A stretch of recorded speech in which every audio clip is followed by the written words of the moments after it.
wowe gusa ngo haleluya ngo navuganye nayo barakubeshye. Baheruswa abantu wowe uturi igitabo imbere y'Imana ishobora byose. Takose ifora. Ibintu ugomba kubifata mu bitekerereze yawe. Haraho bahuriye mu kabyeri n'agakawa, haraho bahuriye ahantu hahenze.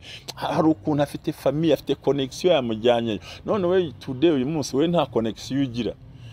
Mu ministeri ntawe ugira, badepite ntawe ugira, umuryango ntawe ugira, nta mucuruzi ukomeye ugira, nta buzima ugira, uri mwene ngofero nkaho mvuke ngiyo za Butare, nta n'uwakuvugira, nta naho uzwi, nta nazo aho utuye, yewe nta n'ukene no kumenya ubwenge bwawe ufite uyu munsi wa none. Warangiza ukambwira gusa ngo navuganye nayo, hanyuma yo kuvuga nawe se wakoze iki? Warakiranutse gusa. Oya, uko Bibiliya yarambwiye ngo ituro riguhuza n'abakomeye, ngo kandi intoki zimpungana umutima uratuza. Bavandimwe nshuti z'Imana, reka bahongerera.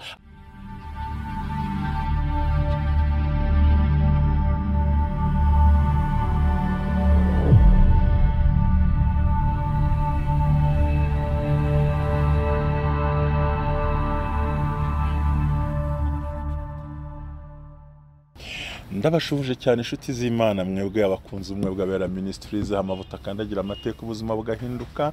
Uyu munsi wa none tugarutse cyangwa twongere tuganire ku nzozi dutuje kugira ngo ubashe kuzumva cyane kurutaho, aho tukubwira ko Imana igukunda kandi Imana ikuzi kandi Imana igushyigikiye. Amahoro y'Imana bane namwe. Ndabizi ko muri buzima hari abantu bataguwe neza, ushobora kuba waramutse nabi, ushobora kuba wiriwe nabi. Ntabwo tuza ahuza kurebera kino kiganiro, ntituzinjiza kugitangirira, ariko ushobora gusanga utari muri situation nziza, ndetse wasa nk'umuntu wagowe n'ibibazo bikomeye. Rimwe na rimwe ugasanga ubuze kubisohoka. Mu munsi urababaye, n'ejo urababaye, ariko hariho umugambi mwiza w'Imana ku buzima bwawe, bityo bitatuma utinya ngo wumva ko bikugoye. Erega buriya kenshi Imana ni urukundo, kandi ibyo Imana idukorera byose bikora mu rukundo, ikabikora mu bugwaneza. Ushobora kuba ubabaye uyu munsi wa none, ariko hari ibyiringiro. Ushobora kuba urwariye mu bitaro dukurikirana, reka tubwire ngo hari imbaraga zo gukira. Ushobora kuba ubivuga uyu munsi ufite akababaro n'agahinda, aho urebera ntabwo tuhaze no kuvuga ko tubizi, ariko umutima we nturyohewe, umutima we ntuguwe neza, kuko Satani aba yigiza akaraha kagiye kugira ngo ananize bwa buzima bwawe bw'iminsi yose. Utavugwira ngo ukomera gubwa neza. Amahoro y'Imana bane nawe kandi ukomere, kuko data wa twese atazagirwa gutererana, azakubaka, azagusana, azagutabara, azakurengera, azagushyigikira, kandi rimwe na rimwe uzagenda wisanga mu buzima bwiza butandukanye n'ubwa mbere. So rero ku mavuta kandagira amateka ubuzima bukaca mu nzira bugahinduka. Nagira ngo ujye ubuhamya, tubwire uko wahindutse, tubwire ukuntu byagenze, hirya yo kurota za nzozi, hirya yo kumva ibibazo bitandukanye, hirya yo guca mu ngorane, imivumo na za karande, gusobanukirwa ikikurwanya, kuko buriya ntabwo ushobora kumenya gutsinda mu gihe cyose utaramenya ikikurwanya n'uburyo warwanamo naho wahagarara. Ni byiza rero ko duhamagara ukandika muri comment ukatubwira uti burya nari uyu, ariko nduyu, nari meze gutya, ariko ngeze aha, sinari nzi impamvu ndwaragurika, ariko byarahindutse. Ko ndabiza benshi barampamagaye baca mu gikari bati ntabwo twaryamaga, byarahindutse. Hari undi bambwira ati twebwe nahoraga kwa muganga buri mezi 3, ariko ubu abana banjye bamaze imyaka 2 ntahera kwa muganga, kuko nakurikiranye menya ikindwanya, menya icyo nkwiye gukora, ntanga cya gitambo, ntanga ibyo ngomba gukora. Abo bantu babyivugira, ndumva yazatanga ubuhamya. Si gitangaza ni inshuti yanjye bakunze gukora kimwe gabera ministries, mujya mumubona n'umugabo usobanura ibyo bintu. Si we wenyine gusa, nabandi Imana yagiye bohora. Nawe rero humura wigira ikibazo, upfa gusa kuba uri kumwe bw'abera ministries amavuta kandagira amateka, uziga byinshi, uzasobanukirwa byinshi, uzagera kure, uzumva birebire, uzumva bikomeye, uzumva byoroshye, ndetse haracyari byinshi ubikiwe birenze uko utekereza, kuko kuva tugihumeka tukiriho umugambi Imana uzasohora. Imana ikumenyesha mu izina rya Yesu. Uyu munsi rero ndababwira ngo komera wicika intege. Reka nkubwize ukuri ikintu cyane gitera agasuzuguro. Ubundi navuze kenshi ngo aho kugira ngo utinde ku isahani y'umuntu uhugaburira ifi yaraguhishaho bazirobera, uzahitemo kubwirwa ko ujye gushaka kizenga cyawe. Ikindi cyaka nshaka kubwira, nta muntu numwe waguha ibyo wifuza, ahubwo azaguha ibyo afite, kuko nibwo bushobozi bwe. Ibyo wifuza bihabwa n'Imana. Hana yari akeneye umwana kuruta uko yari umugabo yari amufite, ibyo kurya bifite, ndetse ngo amuhaga n'imigabane, ariko Hana ntiyabura kurira, kubera ko icyo yari akeneye cyari gituma abadayimoni baceceka. Rero kumwe bw'abera ministries tubwire ngo uyu munsi wa none Imana iguha ikintu gicecekesha abadayimoni. Imana iguha ikintu gituma ngo yemwe abantu ngo ntukavuga iby'ubwiro n'agasuzuguro bimeze bityo bikabije bityo, kuko wari ingumba byaye 7 wabyaye benshi acebye. Imana icecekesha abantu bose bagusakuje n'ibyagusakurije. So nayo mavuta turimo, nizo mbaraga turimo n'ubwo buryo turimo, kandi nicyo cyerekezo kizima ngo Imana igukorera ikintu gitangaje utaruteye. Ikindi cya kabiri ngwiza ukuri mukozi w'Imana, mbere ko ngusobanurira ku nzozi, hari ibintu ukwiye gutekereza. No ngo igihe ni iki? Igihe gitubona gifitemo inyungu. Igihe cy'uwishyuza, burya umuntu ukodesha inzu, umuntu tukaduhere kuri nyirinzu ufite abapangayi cyangwa afite abakodesha cyangwa abakota, mu kintu nko musobanura, we abona iminsi itihuta kubera ko igihe cye keneye amafaranga. Ariko wa muntu uri mu nzu ukodesha, ukota, bazishyura, wabona iminsi yihuta. Ariko nyamara iminsi ntiyihuse, ariko umupangayi ntiyihuse, ariko upangisha ntiyihuse, ahubwo nuko ibihe turimo ubwacu bituma hari ibyo tubigiramo ngo biragoranye. Reka nkubwize ukuri mukozi w'Imana, umushomeri wicaye mu rugo uryamye yumva amasaha atagenda, noneho uri mu kazi akabona amasaha yihuse. Niko n'umukoresha bimera, abona amasaha yihuse, ariko ukora akazi akumva amasaha arimo aratinda kurangira. Nshuti yanjye, ndagusaba kumenya kuba mu gihe cyawe, ukamenya ko igihe cyawe nta wundi ugomba kukibamo, kandi wumve ko guhagarara mu gihe cyawe biri mu isoko nziza ngari izatuma ubasha kurenga ukagera kure. Witangazwa n'igihe urimo, wibazwa n'igihe uhagazemo, wibazwa n'abavuga amagambo n'ibyo wumva bikutandukanye, ahubwo we icara uvuge ngo mu Mana yanjye birashoboka kandi Imana izangirira neza. Ibi ni bishaka kugira ngo ukomere mu kubahoka kwa mbere, nuko imyumvire yawe igomba kuzamuka ikagera kuri level uvuga uti koko Imana irimo irakorana nanjye. Igihe cyawe wigipfusha ubusa nubwo ari kirekire, kandi abantu ubundi Imana igutabarira mu gihe, abantu bakavugira mu gihe, bakaguhugurira mu gihe, bakakurwanyiriza mu gihe. Kandi twebwe abantu tuvuga ibijyanye n'igihe umuntu arimo, ntituzi kuvuga ahazaza. Ahazaza rero naho Imana, ahazaza ni za nzozi, ahazaza ni kwa kunyurwa byo byose. So Imana ibampera umugisha mu izina rya Yesu. Ndagira ngo komera, kandi ibyo tuvuga niba bigushimishije, ukumva kunze ubumwe bw'abera ministries, ukumva ukene no kubana natwe no ku mambure w'iyi ministeri, ni karibu rwose, amarembo arugurutse. Bakuvugira mu gihe, uvuga ngo uri mu gihe bavuga, ariko n'igihe bazavuga ibitandukanye. Ubundi mu gihe cy'indwara uhura na muganga, mu gihe cyo gukira uhura n'akazi. Uvuga ngo igihe urimo kigutegeka abo muhura nabo, nuko mutabizi buriya. Igihe uhagazemo kigutegeka abo muhura nabo, wabyanga wabyemera. Niba uri mu gihe cy'ibibazo n'ibigeragezo, kizaguhuza n'abakunyega, n'abakubwira ko wabuze ubwenge, utareba kure, udasobanutse, utari umuntu.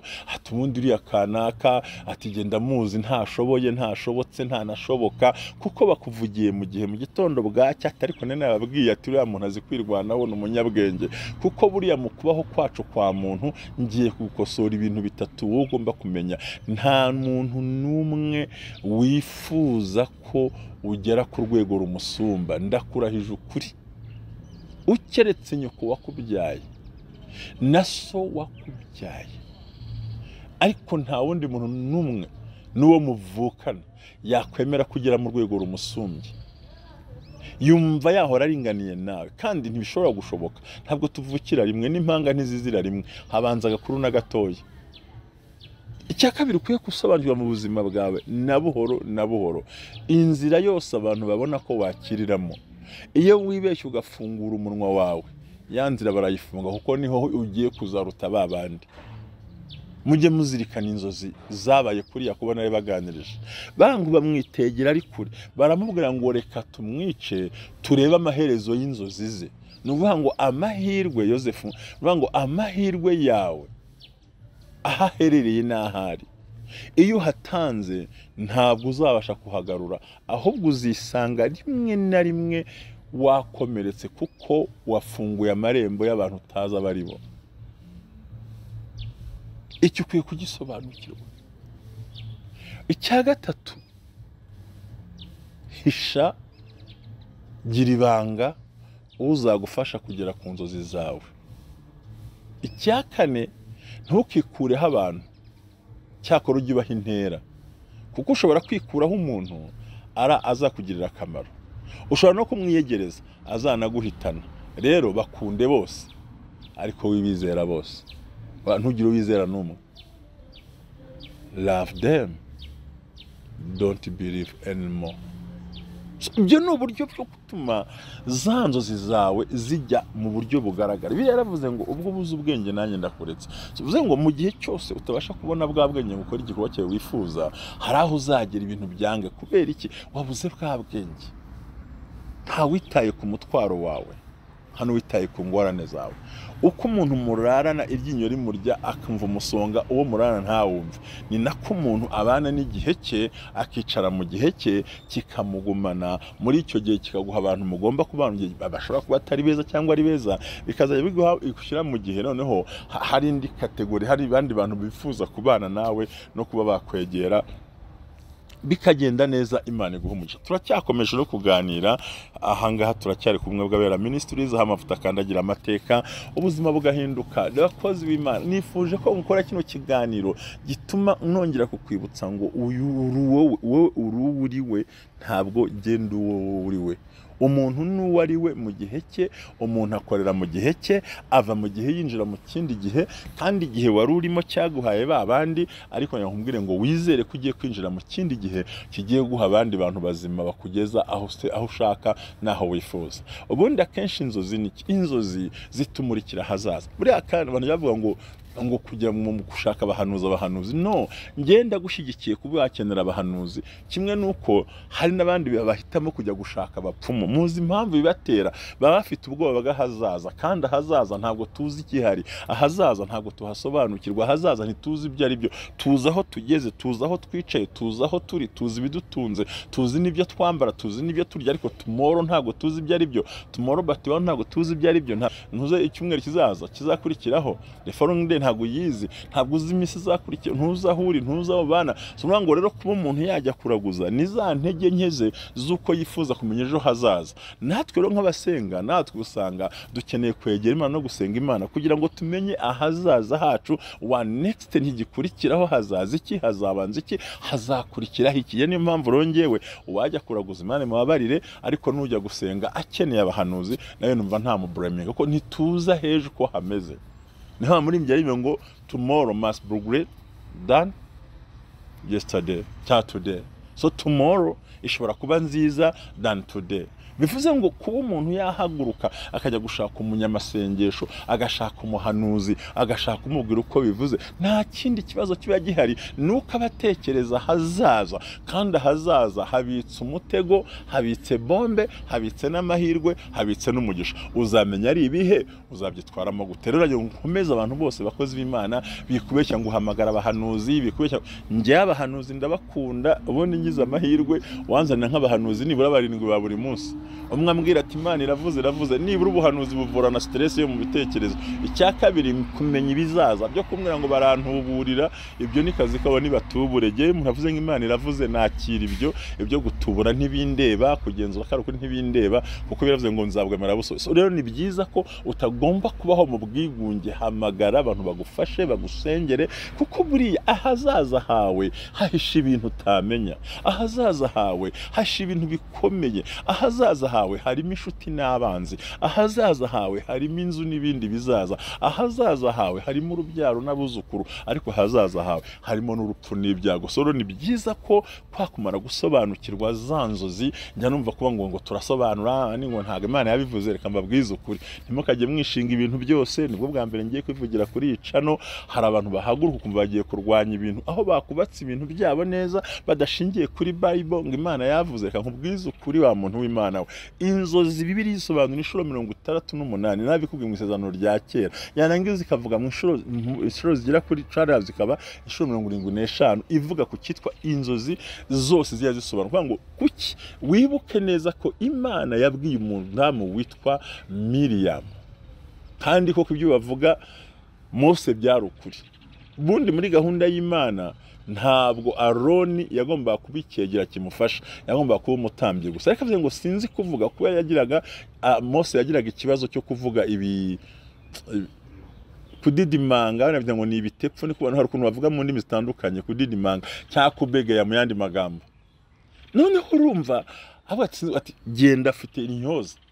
Hari abantu rero bazi kuvuga, iyo yerekanye kuri ikiragi Imana gushakira abantu bafite akanwa, bakoze umunwa bakawukurura, sinzi ukuntu bawugenza, bakavuga ibintu bakaba barakoze akanwa mu gihe cyo gukora ikofi no gukora ibituza ngo baterure ibyuma no gukora akazi no kuza, ugasanga bakoze umunwa wo kuvuga, wo kutagira umwanya wo gukora, ntibakoze amaboko azabakorera, ahubwo baravuga ibintu bidasanzwe biri aho, barakubitagura, barahitana. Reka nkubwize ukuri, wibuke neza ko Miriam totaye sora. Miriyamu niwe wahagaze ku musozi ngo yitegere arebe neza amaherezo y'umwana witwa Mose. Tujya tugira abantu bitegera ku musozi, nyina bamumanukana kuko abuze ahamuhisha, amujyana mu gishanga kubera akabuze ahamuhisha, ngo ariko amugeze ngo undi ajya ku musozi ngo arebe iherezo rye. Ndashimira Imana mu nzozi zawe, abitegeye kubona uruzi rugutwara ntibizakunda. Inzozi zawe zigiye kuba impamo, ibyo watekereje bigiye kuba impamo. Gusa wowe ntugome, umva ijambo ry'Imana, kizwa, menya gutanga igitambo gifite imbaraga kuri izo nzozi zawe, menya kubibira, menya gukora ibintu ufite, kuko burya ngo biravuze ngo hariho umuntu utanga nyanyagiza azunguka, ngo hariho n'uw'Imana bikabije azaba umutindi kuruta abandi. Ngo yitegera kugira ngo arebe, ariko kubw'amahoro arangije umwana ari mu bwato aho bamushyize, nyina yanigendeye, haza umukobwa wa Farawo. Byo twaramwe nkuru murazizi, nibura bituma bati nzakwereka mama we. Imana isubiza Mose mu gituza cya mama we. Oh haleluya. Waruzi ko na Mose ntago ryari izina rye, ntiyanaryiswe, ko bari bakimuhishe batazi ngo ndamwita, bari kuzamwita baranzamwita kuze, bari kumwita nderehe, bari kumwita ntaho mvukira, bari kumwita amazina adasanzwe. Yiswe n'umukobwa wa Farawo, amwita Mose, bisobanura ngo uwakuwe mu mazi, uwakuwe mu mazi. Iwabo byarangiye, bagiye kureba iherezo, uruzi rumujyane, imvubu zimurireyo, ahure n'ibibazo. Ariko none uko agenda manuka shandori ya belefora clome side pie. Haleluya. Amavuta ko sando ndumva nasakuza cyane, nuko uyu munsi navuze nicaye kugira ngo ndinde. Hari impamvu nicaye byatumye ubundi iyo mba mpagurutse mba nirutse ikibuga cyose, ariko no ninde niyo ibintu banze ubyumve cyane kandi banze ubitekerezeho cyane. Urumva ngamwitegere. Ntabwo yiswe na nyina, ntiyiswe na se, bamuretse bati ntabwo. Amezi ashize ngo abona kumwisha biramunaniye, arangije ngo yitwa izina Mose ryaturutse hehe? Ryaturutse ku mukobwa Farawo, ngo uwakuwe mu mazi, uwakuwe mu byago. Shahwile for ndikumva ijwi ry'ubuhanuzi, ijwi ry'Imana rikumbwira ngo nawe wari waratawe usa n'uwakuye mu mazi.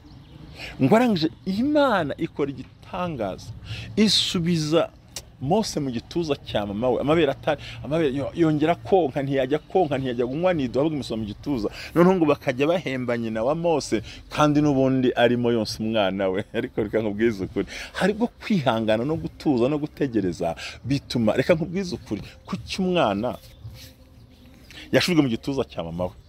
Ndagira ngo tuganireho nkurikiye kumwe bw'Abera Ministries, nkubwira ko kumakora subscribe, kandi ngukangurira gukurikirana amateraniro yo kuwa kabiri no kuwa kane no ku cyumweru, ukayakurikirana neza, aho tukuganiza amagambo y'Imana. Na amateraniro meza kandi akurikirana.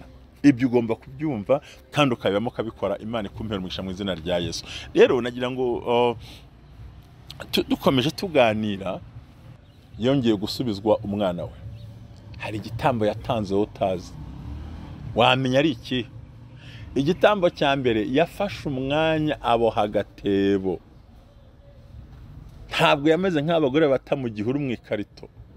Yaboshye agatebo keza k'amabara 12, agasiga amabara, arangije aragakora, aragatwikira, ashyiramo umwana. Umwana wanjye yenda ntihazabura umuto. Ntabwo yagenga mujugunyemo, ntiyagenga munagemo, ahubwo yaricaye araboha, atanga igitambo cyo kubohera agatebo umwana we kazamurinda. Ntabwo kari agatebo ko gutuma apfa, ntabwo amazi ngakahomesha ubushishi. Bivuze ngo kagombaga kureremba kugera igihe kaguma hejuru akabaho, umwana Imana ikamutunga. Agira ibintu ategura byo kurinda umwana we. Wowe utegura iki cyo kurinda abana bawe? Wowe utegura iki? Wowe cyo kurinda ubuzima bwawe wateguye iki? Icyo kurinda sheri wawe muri mariage wateguye iki? Icyo kurinda business zawe wateguye iki? Ni iki wakoze nk'igitambo kirinda ibintu byawe, gihagarara ku bintu byawe? Bazakubwira ko atari byo, bazanakumvisha ko usa n'uyobye, ariko wewe jya ubihorera. Icyo ushaka urakizi, n'icyo ukeneye urakizi. icyo ushaka kugeraho nacyo uragisobanukiwe, naho ushaka kujya urahazi, aho uva urahazi, aho ujya urahazi, ibikuremereye urabizi, ibyo ushaka gukosora urabizi. Ubundi umuntu wese uzasanga buri gihe adashaka, atari uko bimuturutse, ahubwo muri we nta mutima namba afite wo kujyana heza wifuza kugera. Arangije amubohera ako gatebo, urabyumva neza, akora icyo kintu.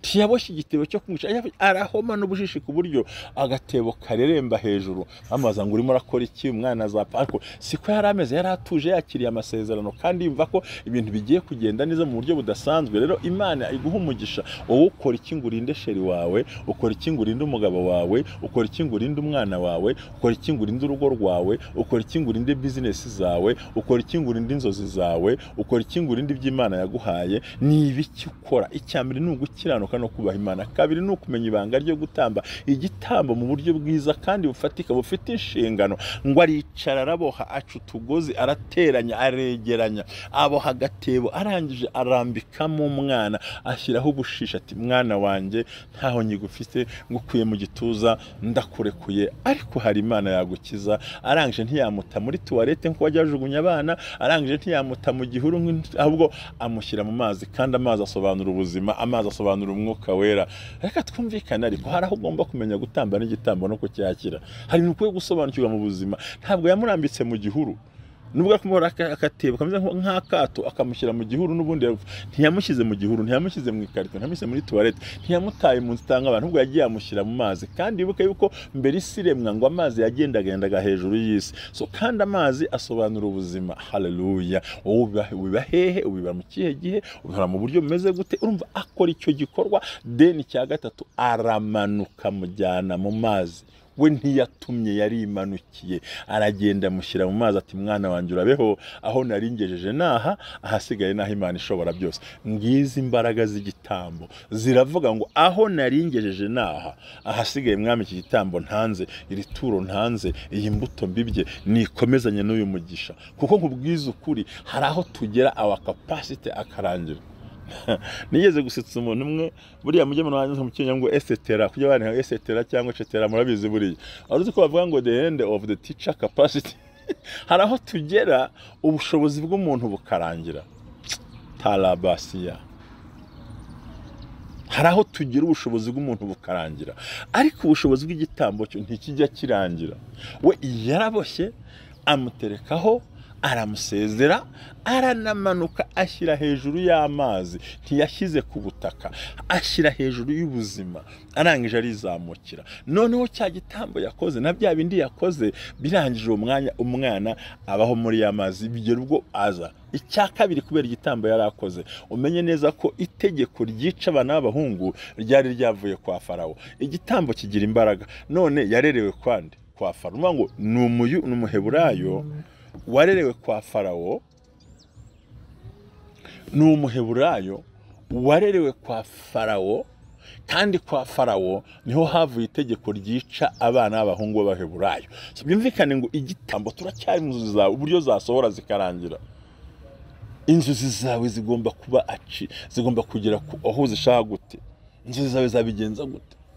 Ndagira ngo unkurikire wowe uri kumva umwe bw'abera ministries. Nongera gusaba kuvuga ngo ntibikagutera ubwoba gukora subscribe, ntibikagutera ubwoba kuduhamagara, ntibikagutera ubwoba kudukurikirana, ntibikagutera ubwoba kuba hafi yacu ngo tubwire icyo dushaka tugufashe, tukuganirize ko turahari, nicyo tubereyeho kugira ngo tugufashe mu mirimo itandukanye ugenda ucamo.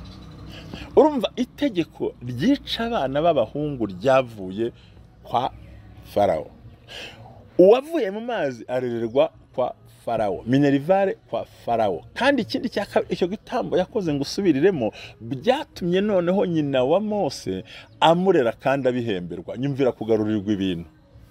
Yarabuze umwana, azi ko arangiye, ariko akora icyo gikorwa cyiza cy'urukundo cyo gutamba. Arangije umwana ndetse na Mirama ati genza umuntu wamukurerera, ntibavuga ko ari we. Agaruka mu gituza cya mama we.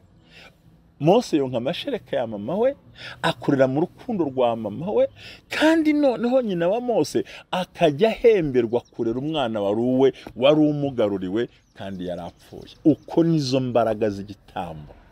Tatora benefozi ya he. sinzi niba uri kunyumva neza. Uyu munsi nifuje guha ikiganiro kiri open kugira ngo ucyumve neza, ugere mu rwego rwiza, wumve ijambo ry'Imana icyo risobanura, umenye ijambo ry'Imana rivuga, wishukwa, wikangwa, wigira icyo. Ni wowe uzi intambara zawe, ni wowe uzi urwego urwana n'ibyo urwana, ni nawe uzi ibikuruhije muri wowe, ni wowe uzi neza icyatuma ugera ku ntsinzi. Kuko abandi ni ukudusekera, abantu bati tukuri inyuma, Imana iti nzakujya imbere. Jya ubikurikirana. Abantu nyine batugima ngo batumwaze byatuna, ariko Imana ikatujya imbere kugira ngo ahataringaniye igende iharinganiza. Icyo gikorwa yakoze cyatumye agarurirwa umwana we, noneho aranamwosa, noneho aranamuhemberwa, arituriza. Imbaraga z'igitambo zigeraho ubushobozi bwawe bugera cyo kigakomeza ibikorwa. Imana ikavugana nawe, umwana wararerwa, agubwa neza, avuye muri bya bibazo, aranezerewe. Kubera iki yakoze? Reka nkubwire ngo nabasonekare ngo ibyo bango esete ndabisubiramo, bango the end of the teacher capacity. Nubango esete nubango ubushobozi bwa mwarimu bura. Natwe tugira ahantu tuyango the end, ukumva ubushobozi bwe burarangiye. Natanze dosiye ariko sinzayikurikirana, na depoje ariko sinzajyayo, nakoze ibi niba ariko sinzakuna, namwikana ko yagiye ntibizashoboka. Nubango wowe wohereje ibintu ariko ntukabigende gutya. Iri jambo nibaza ko mu minsi izaza nzabaganiriza amagambo agaragara muri Luka. Arango henga nzi icyo nzakora. Usanga abantu bo muri ubwami bw'Imana usanga dusa nk'abahumirije n'abahumye, tubona ibintu ntidukore. Ariko abantu badafite Kristo muri bo ni abanyabwenge, bazi gutanga. Ashobora kujya kudepoza dosiye akanadepoza umubiri we, aho ugasanga udepoje dosiye ntunasenga, nta n'impamvu yiherekeje. Icyo mvuze baracyumva buri, reka mbyite ruswa y'igitsina. Agatanga dosiye yarangiza agatanga n'umubiri we, wowe ukagenda gusanga Imana yari yabitubwiye, wewe wakoze iki? Hari uzatanga dosiye yashyiraho n'akantu, wowe gusa ngo hareruya ngo navuganye nayo, barakubeshya. Bahe ruswa abantu, wowe uturi igitabo imbere y'Imana ishobora byose. Takose ifora. Ibi bintu ugomba kubifata mu bitekerereze yawe. Hari aho bahuriye mu kabyeri n'agakawa, hari aho bahuriye ahantu hahenze, hari ukuntu afite famille, afite connection yamujyanye. None we today uyu munsi we nta connection ugira. Mu ministry ntawe ugira, badepite ntawe ugira, mu muryango ntawe ugira, nta mucuruzi ukomeye ugira, nta buzima ugira, uri mwene ingofero nkaho mvuke ngiyo za Butare, nta n'uwakuvugira, nta naho uzwi, nta nazo aho utuye, yewe nta n'ukene no kumenya ubwenge bwawe ufite uyu munsi wa none. Warangiza ukamwira gusa ngo navuganye nayo, hanyuma yo kuvuga nawe se wakoze iki? Warakiranutse gusa. Oya, uko Bibiliya yarambwiye ngo ituro riguhuza n'abakomeye, ngo kandi intoki zuzimpungana umutima uratuza. Bavandimwe nshuti z'Imana, reka bahongerera, ariko nawe iyubakemo. Bazi kujya kuraguza bagaterekerera, bagakora ibintu, bagatera imiti mu maresitora yabo, bagakora ibyo gipagani, bakora ibyo bashaka. Ntabwo ushobora kumenya imbaraga zatumye umuntu agura imodoka yinjira muri izo mbaraga. Ntabwo ushobora kumenya aho umuntu yaciye ngo bigende gutyo. Hari n'abagira gutyo bagakora amahano, bagashaka abagore cyangwa abagabo bapfuye mu kuraguza n'ibindi, bakazabyara abana basa nk'abapfumu n'ubundi bikamera bityo. Ariko niba abana b'isi bazi ubwenge, bazi gukora ibyo bakora, bagashyiramo za mbaraga, wowe bikunaniza iki kumenya ngo icyo nshaka ni iki? Urimo urarira ngo urahomba, urimo urarira ngo umugabo yagutaye, urimo urarira ngo umugore yagutaye, urimo urarira ngo abana bakujugunye, urimo urarira ngo upfanye diplome nzima, urimo urarira ngo abuze ibyangombwa uherereye muri Canada, muri Amerika, n'i Burayi no mu Faransa, urimo urarira ngo ntago inzugi zikinguka, urimo urarira ngo simbona ibi nibi. Impamvu utabibona ni yese, ni amakosa y'Imana idakora. Ahubwo hari abandi bakurishije ubwenge, wowe urahumiriza gusura senga, ntiwamenye neza ko hari igitambo n'ituro ugomba guhagarara, ukamenya ngo se ko ntagira bene wacu, ntagira umenya ngo nzabigenza gute. Aya magambo ndashaka kuyasoza ko ntabwo nifuza ko iki kiganiro nkigira kirekire. Ni uburyo bwiza nshaka kumenya. Nyagira ngo muzasome amagambo nyankunda, nawe uzabone ari muri Luka, sindivuze kujyayo kuko ndifuza ko ikiganiro gikurikiraho nkikurarikire. Ndashaka kuvuga kuri uwo muntu n'ubundi igikurikiraho ndakikurarikiye, cyo kuwa gatanu kuwa gatandatu ndakikurarikiye. Nutakireba uzaba uhombye mu buryo bukomeye, nutakimvuza mu buryo bukomeye. Ndashaka kwereka ukuntu abana b'iyisi ari abanyabwenge kuruta abana b'ubugingo bw'uyu munsi. Twe turasinziriye, turi mu makorasi, turi mu kuramya, turi mu kuririmba, ariko nta bikorwa tubona bibasha guprotectinga. Ndakubwiza ukuri ngo ubushobozi bwaho burangiriye, cya gitambo cyawe kiravuga kuruta uko uvuga. Kuvuze ngo kirazamuka kigahumurira Imana, Imana rangiza igakora. Ko ngo nta bitambo mwantameye bimpumuriza. ibyo bintu ni imbaraga zo kumenya. Mose wari ufite ikibazo nyina mukuye mu gatuza, ariko mama bakora ibitambo bikomeye harimo no kumanuka, arangije amushyize mu gatebo ako kanya haza aho itegeko ryica umwana ryari ryavuye, niho Mose yarerewe. Igitambo gituma utagomba kuba, hari imbaraga zigaragara muri ubwo buryo. Ni gute udashobora kumva ko uhanganye n'imbaraga mbi? Ni gute utumva ko isi ya none harimo imbaraga za Illuminati, harimo n'abandi bantu bakora, hari imbaraga za gipfumu, hari imbaraga z'ibyaha, hari ibirere biremereye umunsi wa none, hari ibirere bishyushye, hari ibirere bitwika, hari ibirere by'abarozi, hari ibirere by'imbaraga. Uyu munsi imyuka mimaze kwiganza, hari ibyorezo, hari intambara. Ni gute uzabihagararamo? Niba abana b'isi bazi gukoresha uburyo bwabo, bafite ubwenge, bashoboye ibindi bintu, ariko wowe uricaye urasinzira, ikintu ntucyumve. Ni gute inzozi zizasohora mu gihe udashobora guhagarara muri uwo mwanya mwiza wo kumva ibyanditswe byera? Ntabwo nifuje cyane kuvuga cyane ngo njye mu byinshi, ko nagira ngo kangure, please wake up, kangura ibitekerezo. Ingaruka ni izawe, ubuzima burimo ni ubwawe, byose biza kuri wowe, abandi ni abareberezi. Kandi ujye uzirikana ko imyitozo umuntu yitoza, uzabaza nkenda sinzi niba mugikurikirana, uzasanga abakinnyi bagiye mu kibuga bakina iminota 90, ariko imyitozo yo ni 90. Baba baritoje utabizi, bakaza gukinira twa tunota two hejuru n'utundi bongeraho. Rero wikwahagira, menya ngo igitambo n'imbaraga. Ndashatse kukubwira ijambo ngo na Mose yakuwe mu mazi n'ibyo mama yari yakoze. Kandi icya kabiri, itegeko ryica Mose, gica n'abahungu, niho Mose yarereye kandi batanga itegeko, ndetse n'umushahara wo guhemba mama we kandi amwosa. Ni ukuri ngo kuko yari yabikoze atamujugunye, atamoroshye, amuboheye agatebo, amushyize mu mazi, yongera aramugarurirwa, umwana amusubiza ku ibere, arangije aranabihemberwa. Kandi igihembo gituruka ku bavuze ngo bica abana b'abahungu.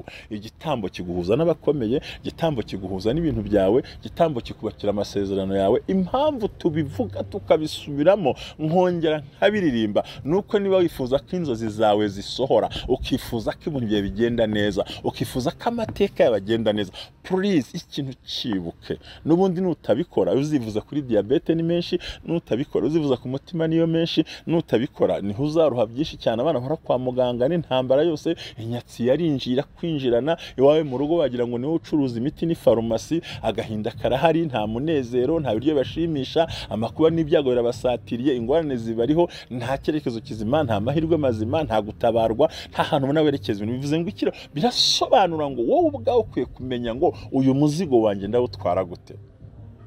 Nyina wa Mose agira amahirwe, asubizwa umwana we, aranamuhemberwa. Amaze no kumuhemberwa, aranamuri arakura, kuko hari icyo yakoze cyagaragaye. Imana ikumpera umugisha mu izina rya Yesu. Wowe utekereza gute?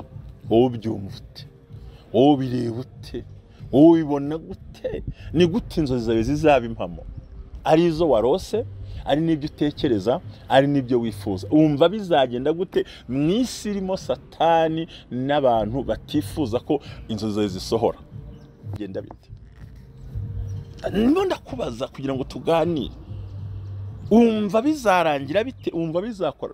Gusenga ntubishoboye, gukizwa ntubishoboye, gutamba ibitambo ntubishoboye, ahubwo urimo uraganya gusa. Urimo urihindukiza ku rugi, uhindukira wongera uhindukira.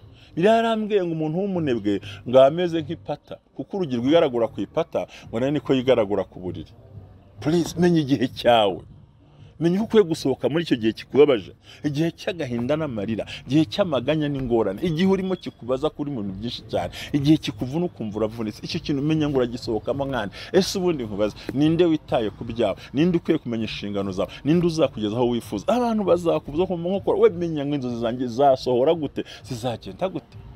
Imana ikumpera umugisha, Imana iguhe gutsinda, Imana iguhe gutabarwa, Imana iguhe guhagarara ahantu hagutse, Imana ikurengere, Imana igusobanurire. Byarambwiye ngo ubwo ubuze ubwenge nanjye ndakuretse.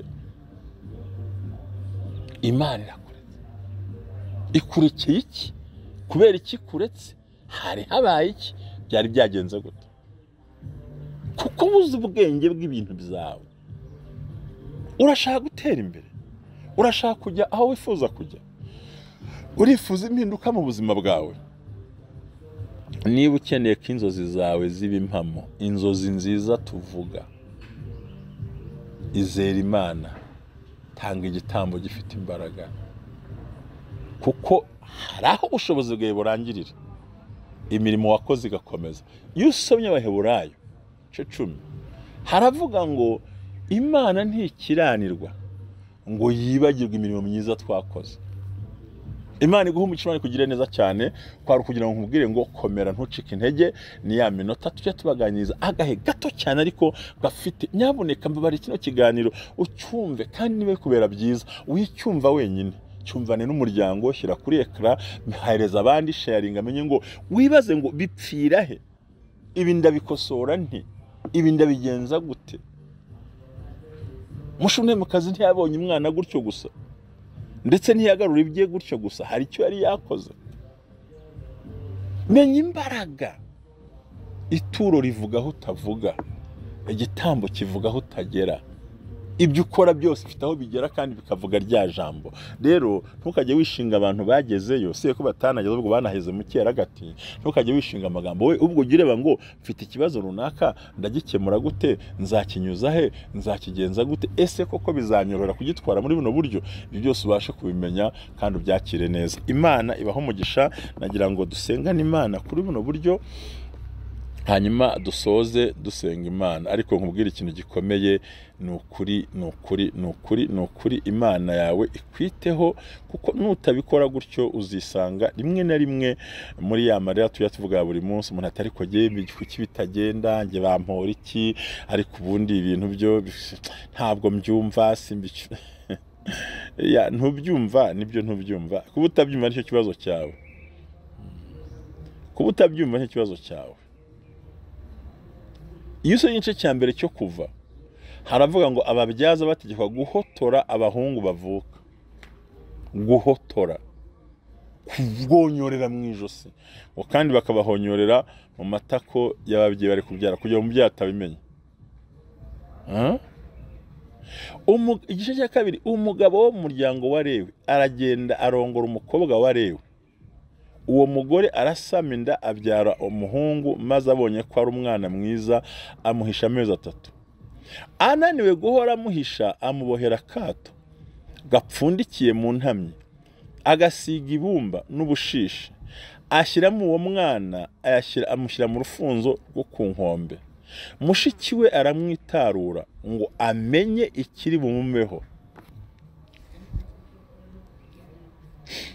Nabyumvise. Mushiki we aramwitarura kugira ngo amenye ibiri buze kumubaho. Umukobwa wa Farawo amanurwa no kwiyuhagira mu ruzi, abaje bagendagenda ku nkombe y'uruzi, abona akato mu rufunzo, atumuje kukazana. Agapfunduye abonamo uwo mwana, umwana ararira, aramubabarira ati uyu ni umwana w'umuheburayo. Deja isemva ko ari umuheburayo. Mushiki we abaza umukobwa wa Farawo ati sinajya se kukuzanira umurera wo mu baheburayo ngo amukurerere? Umukobwa wa Farawo aramusubiza ati nuko genda umunzanire. Umukobwa aragenda ahamagara nyina w'uwo mwana. Umukobwa wa Farawo aramubwira ati jyana uyu mwana umunderere, nzaguhemba. Uwo mugore ajyana uwo mwana aramurera. Umwana arakura, amushyira umukobwa wa Farawo, ahinduka umwana we, amwita Mose, ati nuwakuwe hehe mu mazi. Urumva icyo nshaka kubabwira ngo usobanukirwe, utagira ngo ni rya jambo umuntu avuga ridafite impamvu zo gusobanura. Urabona ko yabonye ari mwiza, arabona ngo aramushyira mu gatebo ashyiramo.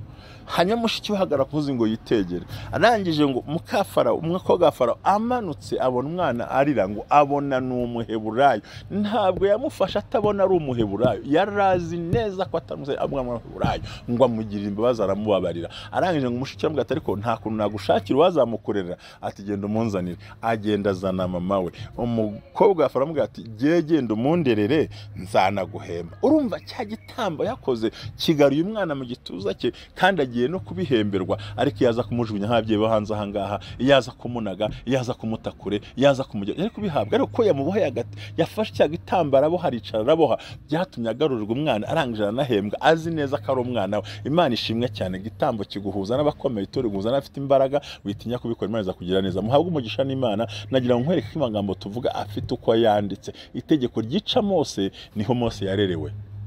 iyo wamaze guhagarara muri ubwo butware bwo gusenga gutura igitambo ushobora guhagarara n'abakubone. Imana ibagumugisha mugubwe neza mwese, mukomeze mutwandikire muduhamagare. Ni kumwe bw'abera ministries ngira ngo niba wifuza ko inzozi zawe ziba impamo, niba wifuza ko abishaye batsindwa, niba wifuza kutera imbere, niba wifuza kugera kure, wumvise amahame yabyo, habwa umugisha n'Imana mu izina rya Yesu. Reka mubwire ngo tukadusenga Imana. Turagushimiye data wa twese uhoraho kuri Imana idukunda, umugisha mwese mu kino kiganiro, umwongerera imbaraga, umuha amavuta, umuhe gukomera kandi mwamuhe gutsinda kuri Imana ishobora byose. Urakoze, ndagushimiye kubisa imbaraga z'abadayimoni, mwami bagire neza kubwa Yesu Kristo. Ndagushimiye kubyumvise Mana, kubibakoreye kubwa Yesu Kristo mwami wacu, amen. Shalom shalom. Ubumwe bw'abera ministries, amavuta akandagira amateka, ubuzima bugahinduka. Mwiyerekwa ry'umushumba Rivera Ntambabazi Jean Baptista ubwo yasengaga Imana yamuhishuriye abantu benshi batsikamiye n'amateka mabi, imuha amavuta ngo genda uyasuke kuri bariya ubuzima buhinduke. Amavuta akandagira amateka, ubuzima bugahinduka. Amavuta akandagira amateka, utera umuhati mu rubibi, amateka nayo agashyiraho imbago. Gubyara umwana wamubyarira mu mateka ukamita mbarimo mbaye. Mfite amateka yo kubumba amategura, mbumbira umudugudu tutuyemo. Amateka urayazira kandi nta kintu utakoze. Amateka arakanyagwa. Bambaza ngo ari kubundi ukora iki? Ndi umunama. Amavuta akandagira amateka, nshaka kumva amateka. N'ibintu umuntu yamenye. Amavuta akuraho amateka twanyuzemo. Ndafashijwe we! Amavuta akandagira amateka. Afite amavuta bamukoraho bakanyerera, ibintu byose biranyerera. Mavuta wihangane, hari ibyo umuntu aba yibuka. Amavuta akandagira amateka yo kwasonanyo. kubera ko amavuta y'Imana kuriho yakandagiye amateka. Ayo ni amavuta atsikamira amate. Yesu.